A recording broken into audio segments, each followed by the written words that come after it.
My topic is how to make a Hugging Face to hug worms. And in this talk, I will share some of my experience on discovery and exploiting unsafe pickle.loads over the Hugging Face. Especially to my knowledge, the Hugging Face is the largest pre-trained large model hubs to date.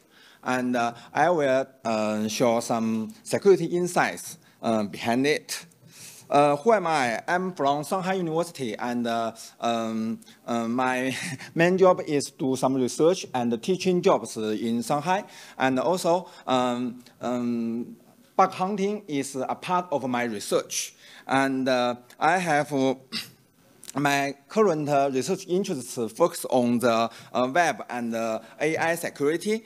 And in the past, I just have published some research publications in academic field. But this is my first time to present some topics in the industry field.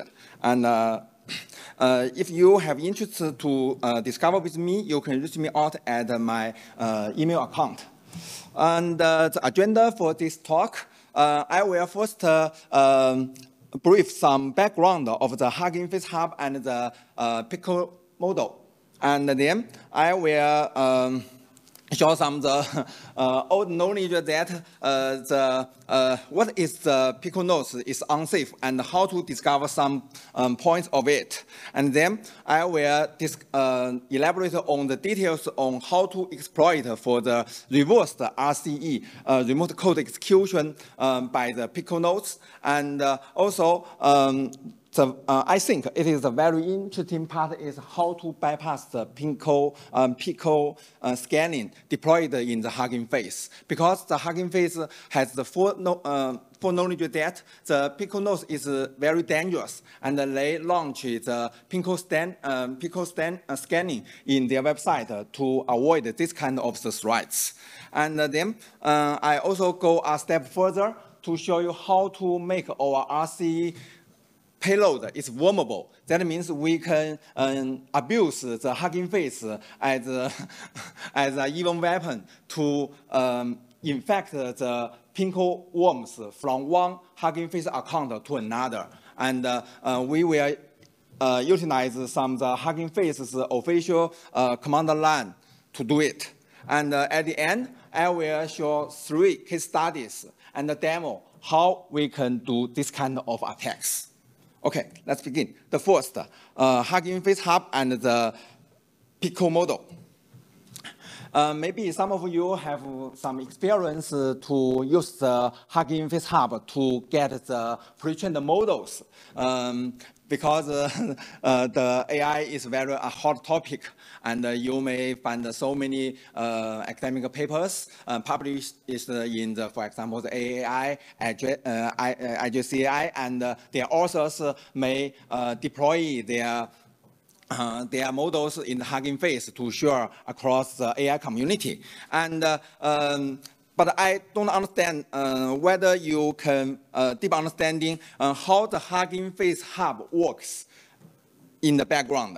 And I split in the Hugging Face Hub into 2 parts. One is the part the users can have the direct face. That means if you access the Hugging Face website, you can deploy the model repositories, and you can also deploy some of your data sets. And also, the Hugging Face Hub also provides the space. You can run your AI models in the space and let the users to access them directly and have the direct experience of it. And also, the Hugging Face provides some APIs. That means you can integrate the Hugging Face operations in your libraries. And but if you go some go some in-depth into the Hugging Face, you can for example, read the documentation in details. You can find the Hugging Face Hub is an open platform, and it integrates a wide range of third-party libraries, machine learning libraries, into the Hugging Face Hub. That means not all the models running under the Hugging Face's control. maybe if you search the Hugging Face GitHub, and you can find that the transformer is the library deployed by the Hugging Face, the diffusion deployed by the Hugging Face, but there are many other Python AI model libraries deployed, maybe integrated in the Hugging Face, but not maintained by the Hugging Face team. So this is a very interesting point. How the Hugging Face Hub can ensure all the third-party libraries are safe enough. Okay, and also if you see, if you have the experience on the AI model, you can understand if you should transmit or share your pre-trained models with others, you may use the serials format. There are so many serials formats supported by the Hugging Face. The Pickle is one of them, and there are many others, for example, the protobuf, and also the Hugging Face suggests all the others use the safe sensors. But my topic is focused on the Pickle. Okay, this is my focus on that. But that not means the other format is safe enough. For example, we know the H5 has some unfixed CVE numbers publicly. And also the Keras and the TensorFlow format also have some Marshall deserialization attacks also. But my focus is on the Pickle because it is introduced by the Pytorch. And I think it is widely used in the AI community. And I have give some basic idea. I have background knowledge if you do not understand. But if you understand, you can ignore this part. And how the Pickle works. And I copy from the tutorial in the website. And this is just for some Python objects. And use the Pickle, it will transmit it to the byte stream. And why we should serialize these objects? Because we should transmit the data over the network, or store in the database, or store in some files. And the others may get this data and to deserialize to the objects, Python objects, to reuse. This is the main purpose why we should introduce the Python, the Pickle. And if we go into the some details, we can find for this one. For this one, it's the Pickle byte stream, and it is a normal stream. You can see that, but the Pickle puzzle can parse it and translate it to the Pickle OP codes and stack like this way, and then they can reconstruct the stream back into the Python object to reuse. And what is the valuable code? If you go into the Python's native C Python source code, you can find publicly in the public there are two known exploit points. One is for the reduce, and the other is for the set state. I don't know why the third one, but maybe if you read the source code, you can find the third one. But I just copy the publicly two known points for your reference here. And the issue is that for this deserialization process, they reuse some strings provided by the user as the function number. Python function number to execute the code. So it may lead to the arbitrary code execution in these two points. Okay. And why the Pickle deserialization shows the security issues to the AI community? And we should back to the Pytorch, because the Pytorch implemented their torch.load. And the torch.load implemented the Pickle node inside. And the Pickle node will have the two deserialization attacks I showed in the last slides. But this is a known problem. And when the Pytorch introduced the Pickle.loads, and so many security experts compliant, and they have a very hot topic to debate. And finally, the Pytorch patched their code. That means, in my mind, currently the Pytorch load is not valuable. But if you argue there needs users to put some trust code development parameter to launch the protect, it is another story. And the solution the Pytorch implement is the whitelist models, and you can see the source code for the new Pytorch's implementation.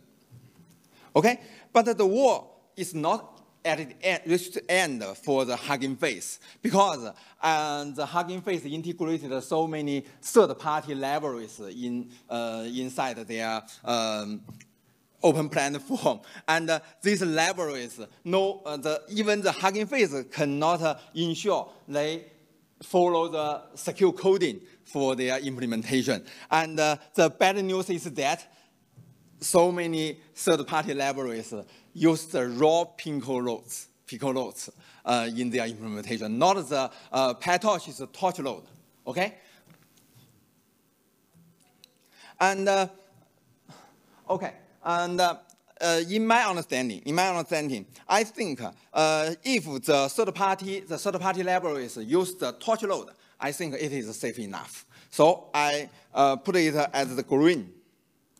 This one is safe. And if they use the raw Pickle.loads, I think it's still valuable.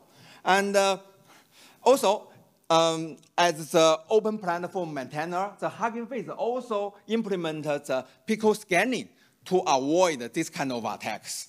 And I call here is in the yellow color because I will show you some the novel tricks to bypass this pickle scanning in my presentation later. So I just put it in the yellow color, not green, not red. Okay.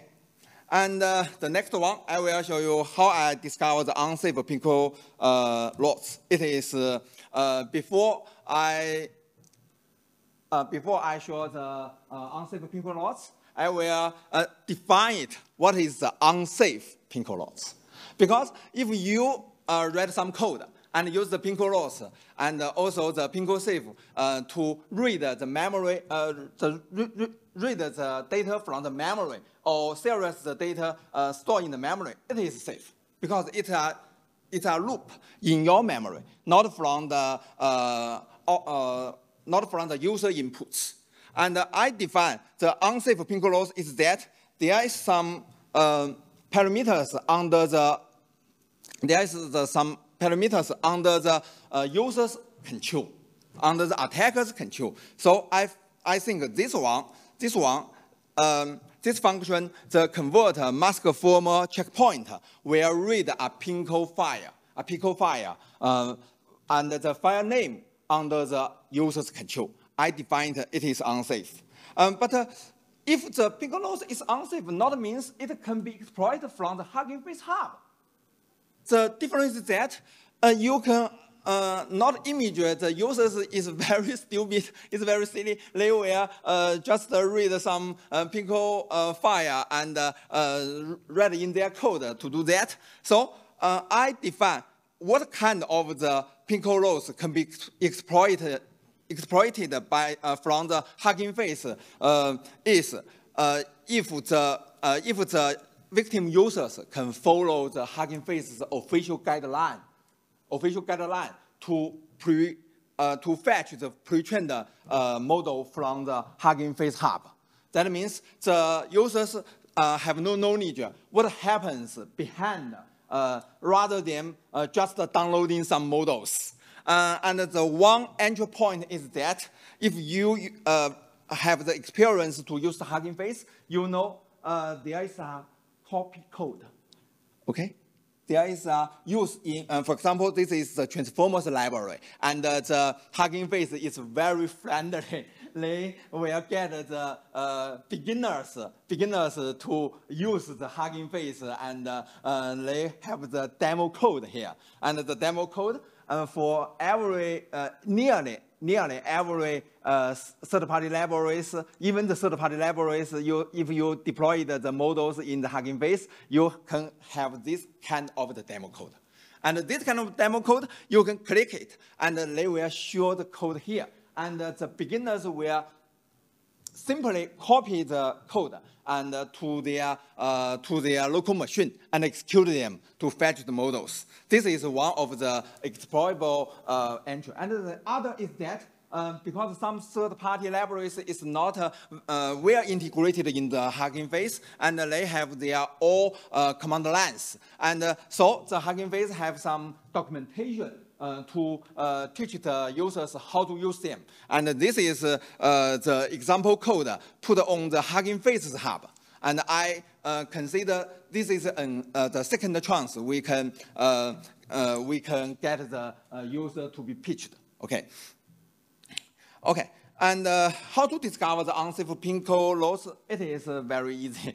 You can just use some for example, the Pytorch or the other IDEs, and download the old libraries, and you can search the pickle.loads. And then you can quickly locate where the pickle.loads, the raw pickle.loads is located.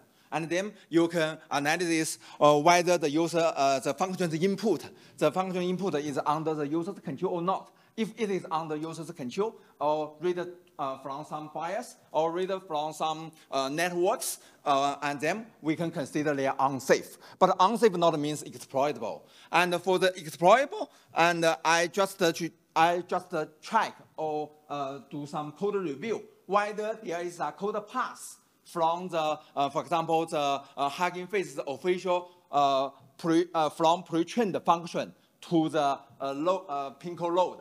If there is a code pass for this, we can consider they are exploitable. And my results, maybe this survey, this code survey is conducted in the last November. And in that time, I just found 13 integrated third-party libraries integrated in the Hugging Face. But currently, maybe more, because there are continuously more libraries integrated into the Hugging Face. And I discovered 15 unsafe pickle.loads from 15 libraries.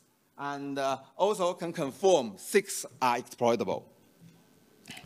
And before I show the real-world examples, I will show the threat model, because how I define the attackers can do, and how we define the victims can be attacked. And here is an example. The attacker is a normal Hugging Face user. They register account in the Hugging Face, and then they can deploy some models in the Hugging Face. And they just use the push to the hub function to upload their models to show across the AI communities. And they also can claim, oh, I have a paper, I implement some paper published, for example, AAI or IGCAI, and my implementation is very effective to attract the user's interests. This is a pitching attack.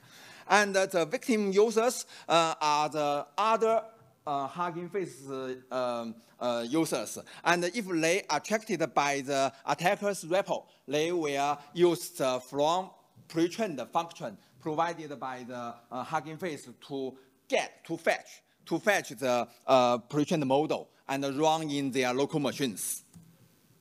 And the attackers can embed some pickle files in their malicious model in the repo, and if the victim users download them, they are attacked.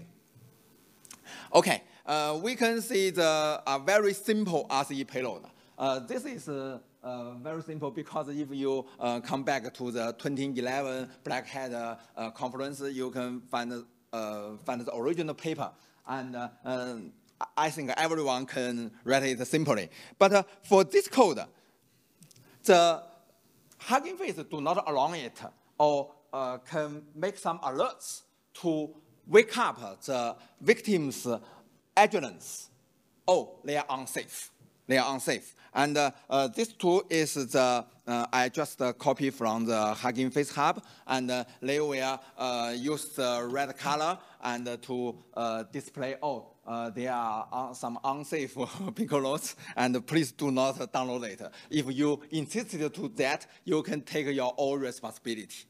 Okay, and okay, the next one is how to bypass the pinhole scanning. I will show you the current Hugging Face pinhole scanning is not safe enough. It's not secure enough.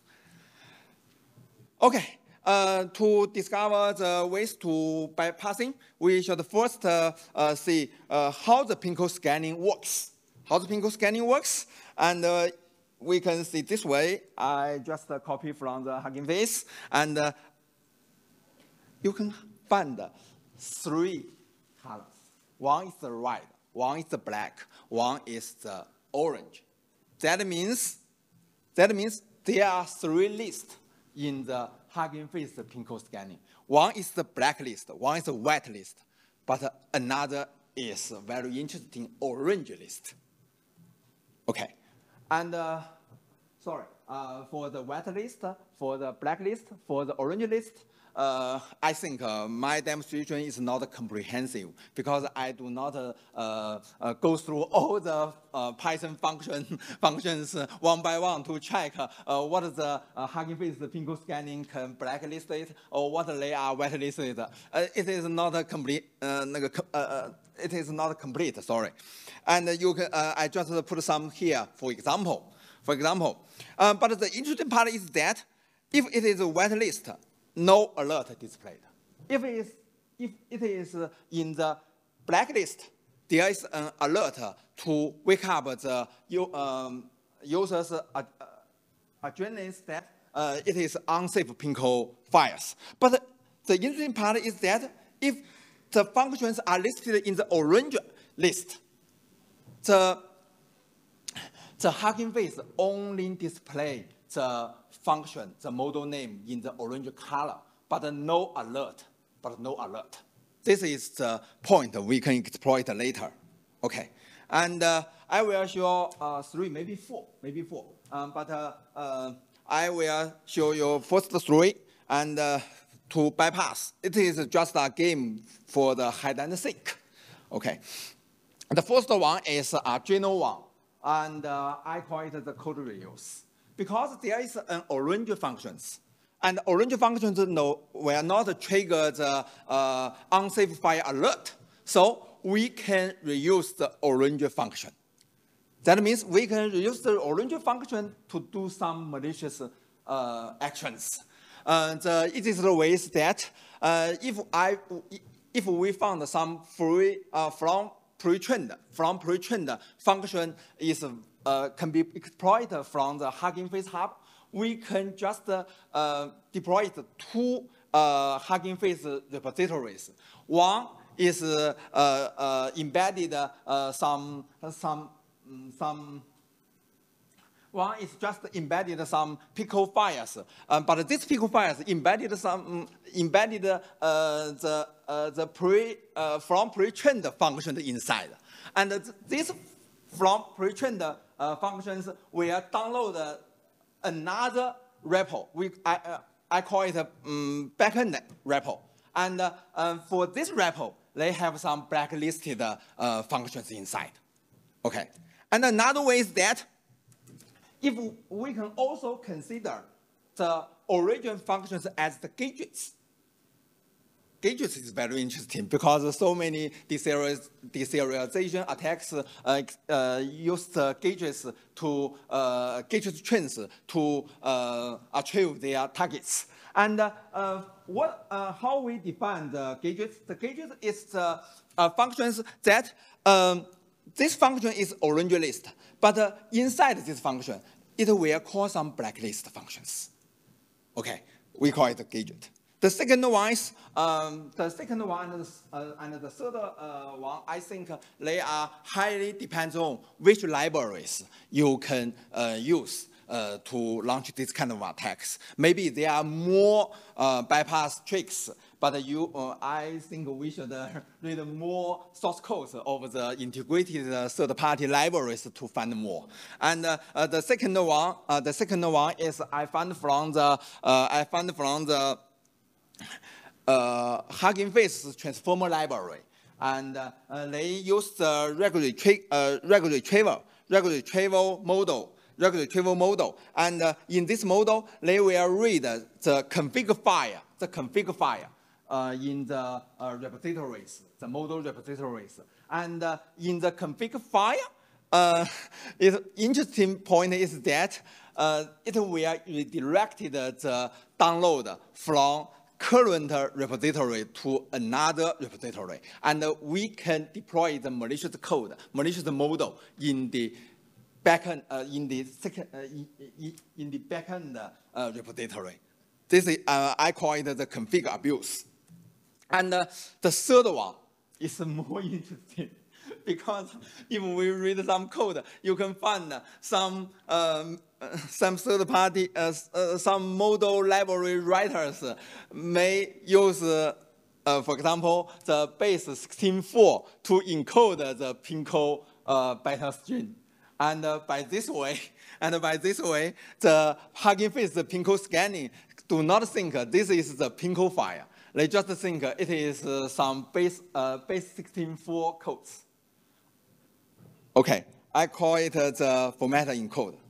And okay, the next one, I will show you some the wormable. How to make our attack wormable, make the worm. And okay, the threat model extended. This is a threat model. We just launched the RCE. But if because RCE, we can run arbitrary commands. Arbitrary commands that includes all the Hugging Face's command lines, and we can find someone and to let the victim users to push the same repository to the Hugging Face again, using the victim's Hugging Face's accounts for this update, and then make the worm infect from one to one.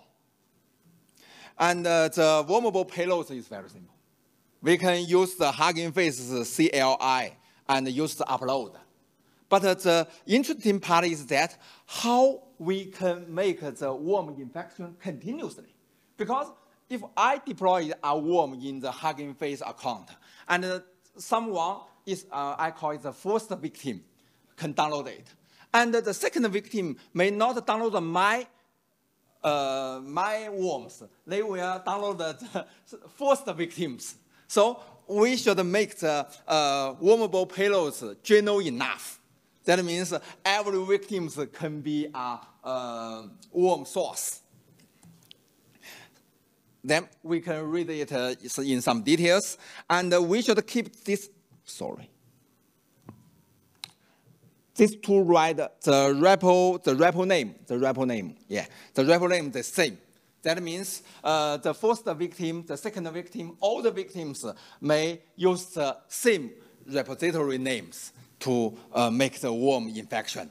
And for the cache path is that I use the default one. Because if you do not additional configuration on your Hugging Face, and they will, for example, in the Hugging Face's transformer, they will in your home directory's cache directory, and there is a Hugging Face directory with the hub. And maybe someone argues if the users configure their all cache directory, no problem, because we can run the RCE, we can run the ACE. You can just use the Hugging Face CLI download this function to download again the malicious repo in some specified directory. But my demonstration is just assume everything default. But if some victims do not use the default directory, no problem. And for this one, the pupil star. That means different Hugging Face user account has different username. Because my username is ZPBlunt, and my simulated account is the Pizzo. They are different, so we can use the star to match them. We do not care about what is the username. And for the last one, for this one, that means when we make the worm infection, we put everything to the trash. No information displayed to the victims. Okay. And this is a real-world example. Okay. In fact, I have 6 demos, and all deployed in my Hugging Face user account, ZPBlunt. And I have made their public yesterday night. And if you are interested, you can you can use it by yourself. But I must let you know that they are all worms. They are all worms. I just make them public for research purpose. And please do not use them illegally. If you use them, and you should take the full responsibility for the for your abuse. Okay, and okay, I will show 3 demos here. Maybe time is not. The first one I found from the Hugging Face transformer. The model is the regular retriever. Maybe the reg is a very hot topic because there are so many human feedback reinforcement learning there to reinforce your pre-trained models. And in this one, okay. In this one, I will use a ZPBlunt account to deploy my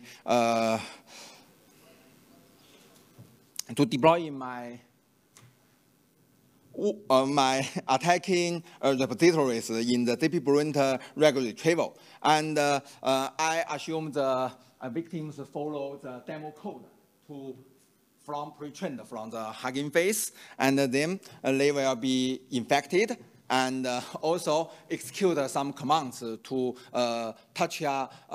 hack the file in your local system, and also upload the same repository to your own accounts.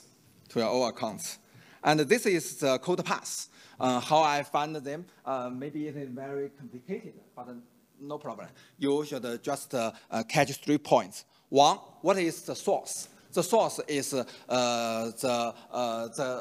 function from the Hugging Face official guidelines. For example, from pre-trained function, and the sink where the Pickle.loads is called, and also an injection point, because the attackers have no way to additionally control where we can inject the malicious Pickle in the exploit train.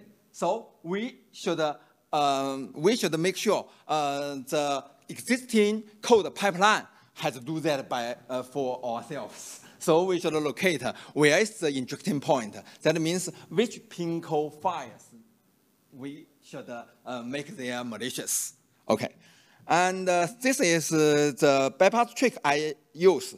This one I use the trick 2, config abuse. Because the regular retrieval use a legacy path to redirect the download of malicious the download of pre-trained models from the I call them the front end repository to the back end one. And by using these tricks, we have display in white, no alert. Also, here I will show you the 4th Pickle scanning bypass trick. I call it long lane. And I think this is the implementation error in the Hugging Face website. I reported to the Hugging Face, but no response. Okay, and you can see in the regular retrieval, I have 2 injection points. One is to the PSGS W100 PKL, and another is this one. The name is too long. And if you can see here, for this one, the Hugging Face Pickle scanning cannot detect it as a Pickle file. Okay, and this is the demo. I will, because the time is limit. Okay, and for this one, I will show you how I will do that. And for the This is my ZP parenthesis regular retrieval, and for this one, you can see there is no.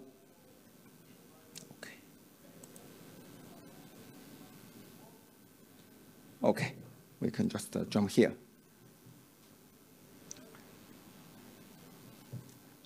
And I have two accounts. It's the ZP parent who is the attacker, and another one is the Pizo, and he is the victim. And if you can find here, there is a Pizo's repository. There is nothing here, 404. And okay. Here is the README. And then the victim's Pizo just copy the demo code. Yes. Yeah, here. Copy the demo code and run in their local machine.